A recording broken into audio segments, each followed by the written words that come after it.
Господи, Исусе Христе, Сине Божий, помилуй меня грешного. Возлюбени во Христа Бога, братья и сестры, Бог се яви. Воистину се яви. Бог се яви. Вистина се яви. Бог се яви. Вистина се яви.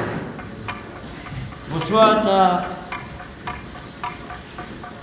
трета деценија од животот поминат со нас луѓето и во светов, Христос прими крштение, браќи и сестри, и со тоа тој го означи, ја означи својата мисија. Својата мисија во светот, од него создаден и меѓу луѓето од него создадени. До тогаш Христос тука и таму понекаде го среќаваме како детенце, најчесто многу малку или речиси ништо не се зборува за неговото детство. Во минатото Евангелие чувме како тој, како 12 годишно детенце, ги посетувал синагогите во Ерусалим, имал голема љубопитност и потреба да ги слуша беседите на познатите еврејски првосвештеници на теми извлечени од старозаветната библиска историја и од старозаветната библиска теологија, но тој на тие разговори со нив не учествува само како посматрач, туку како равноправен соговорник со нив, ги збунувал со неговите длабокоумни прашања и уште повеќе ги збунувал со неговите екзегези на старозаветните библиски текстови, такво длабоко и сеопатно познавање на Светото Писмо не чуле до тогаш дека некој има. Познато е една епизода извлечена од апокривното Евангелие според Тома. Јасно е дека тој свети апостол Тома никогаш ништо не пишувал и ништо не напишал.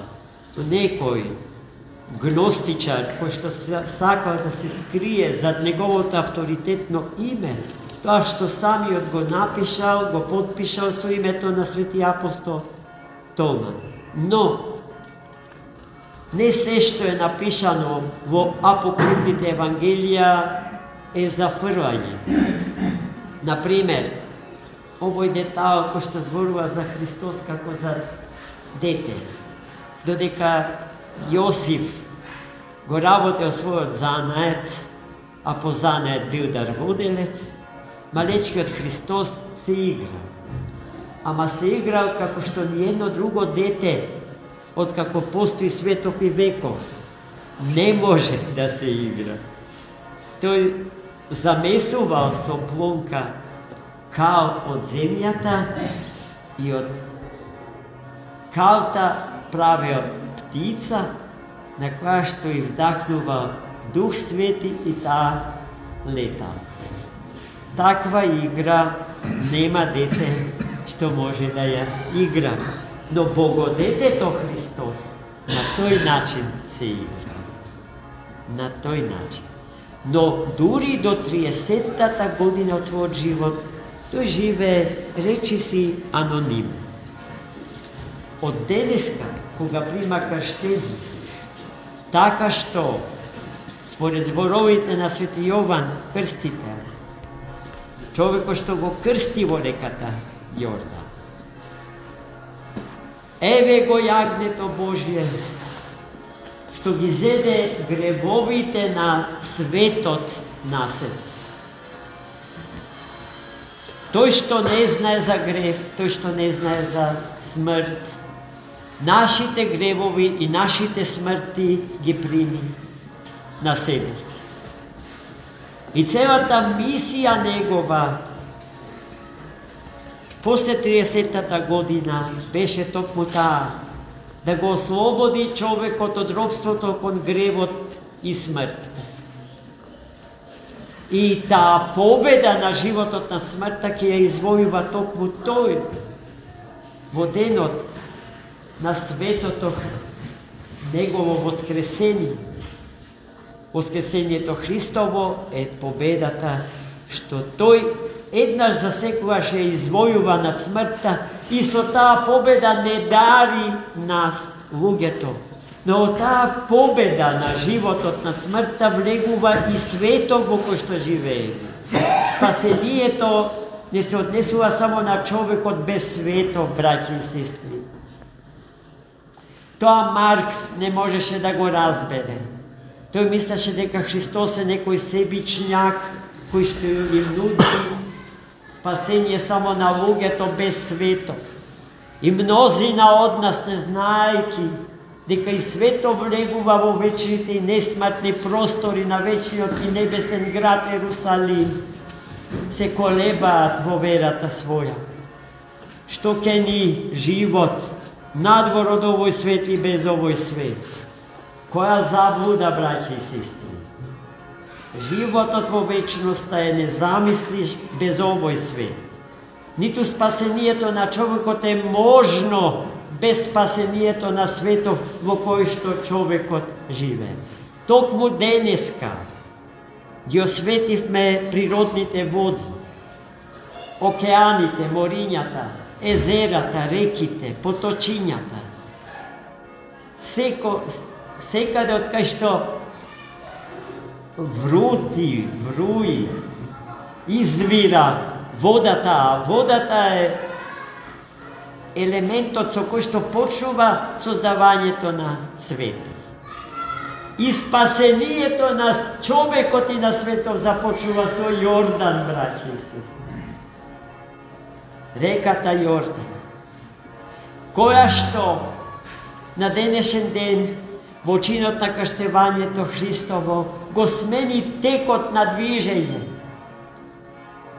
Се движеше спротивно од својот тек и тоа се случува секоја година на денешен ден, кога Цариградскиот Ерусалимскиот патријарх ги осветува неговите води. Отидите и видите дека е така. За среќа, но современите компјутерски технологии ни ја дава таа можност да видиме, макар оддалеку, снимки на тоа возврашчение на водите на реката Јордан. А и денеска Христос осветува и просветува секоја твар, се што е создадено, цел свет и целиот човек. Затоа се радуваме, браќи и сестри. И силата на осветените води, кој што како елемент на космосот го представува целиот космос, а не само водите без се друго, туку водите со се друго. Ја има силата, осветеното ја има силата да лекува, да радува, да утешува. Денеска водите од ова езеро што ние го осветивме, водите од реката Дрин, што нашиот архиепископ денеска, може би во овој час кога зборуваме, ги осветува. Се лековити, радоснотворни, радосноносни. И кој и да ги земе со вера, се разбира, не без вера, и со знаење дека природата на тие води денеска е видоизменета зарад големата концентрација на присуство на благодатните, несоздадени енергии на Светиот Дух. Ке се здобие со здравие на телото, душата и духот. Со секој вид болест, каква и да е, и од која и да се боледува. За Христос, особено на денешен ден, неизлечлива болест не постои, браќи и сестри. Да ја имаме таа вера. И да ги отвориме ширум портите на нашите срца за Него. Тој да се всели во нив, домакинот на светов и Господарот на животот. Амин. Бог се јави. Наистина се јави. Господи Исусе Христе, Сине Божий, помилуй меня грешного.